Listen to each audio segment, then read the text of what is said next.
ರಾಮ ಪ್ರತಿಷ್ಠಾಪನೆ ಅಂಗವಾಗಿ ಸುಮಾರು 5,000 ಜನರಿಗೆ ಅನ್ನ ಸಂತರ್ಪಣೆ ಹಾಗೂ ಲಾಡು ವಿತರಣೆ ಮಾಡಲಾಯಿತು.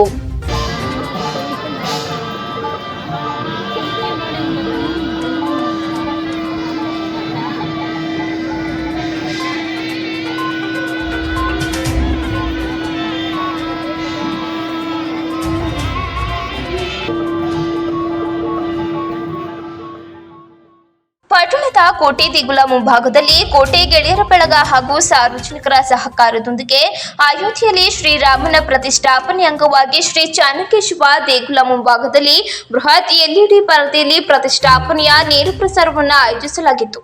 ಸರಿಯಾಗಿ 12:35ಕ್ಕೆ ಸರಿಯಾಗಿ ಪ್ರತಿಷ್ಠಾಪನೆಯಾದ ನಂತರ ಬಂದಂತ ಎಲ್ಲ ಭಕ್ತರಿಗೆ ಹಾಗೂ ಸಾರ್ವಜನಿಕರಿಗೆ ಪ್ರಸಾದ ವಿನಿಯೋಗ ಆಯೋಜಿಸಲಾಗಿತ್ತು. ಕೋಟೆ ಗೆಳೆಯರ ಬಳಗ ಹಾಗೂ ಸ್ಥಳೀಯ ಯುವಕರ ಸಹಾಯದೊಂದಿಗೆ ಸುಮಾರು 5,000 ಜನರಿಗೆ ಅವರೆಕಾಳು ಚಿತ್ರಾನ್ನ, ಮೊಸರನ್ನ ಹಾಗೂ 3,000 ಲಾಡು, 2,500 ಬರ್ಫಿಯನ್ನ ವಿತರಿಸಲಾಯಿತು. ಈ ವೇಳೆ ಮಾತನಾಡಿದ ಪುರಸಭೆ ಅಧ್ಯಕ್ಷೆ ತೀರ್ಥಕುಮಾರಿ ವೆಂಕಟೇಶ್, ಹಿಂದೂಗಳ ಆರಾಧ್ಯ ದೈವ ಮರ್ಯಾದೆ ಪುರುಷೋತ್ತಮ ಬಾಲರೂಪದ ಮೂರ್ತಿ ಇಂದು ನಮ್ಮೆಲ್ಲರ ದೈವದ ರೂಪದಲ್ಲಿ ಇಂದು ಲೋಕಾರ್ಪಣೆಗೊಂಡಿದೆ.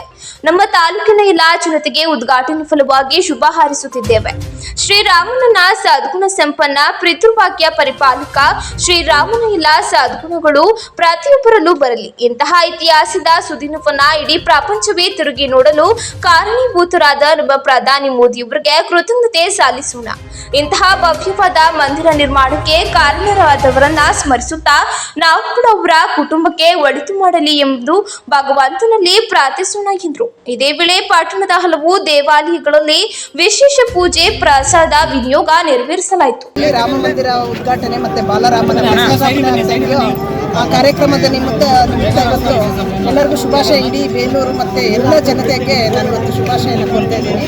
ಅದ್ರ ಜೊತೆಗೆ ಏನಿವತ್ತು ಶ್ರೀರಾಮ ಅಂದ್ರೆ ಮರ್ಯಾದ ಪುರುಷೋತ್ತಮ, ಏನು ಅವ್ರನ್ನ ನಾವು ಸದ್ಗುಣ ಸಂಪನ್ನ ಅಂತ ಕರಿತೀವಿ, ಪಿತೃವಾಕ್ಯ ಪರಿಪಾಲಕರಾಗಿ ಇದ್ದಾರೆ. ಆ ರೀತಿಯ ಒಂದು ಸದ್ಗುಣಗಳು ನಮ್ಮ ಎಲ್ಲ ದೇಶದ ಜನತೆಗೆ ಇವತ್ತು ಅವರ ಒಂದು ಶ್ರೀರಾಮನ ಗುಣ ಬರಲಿ.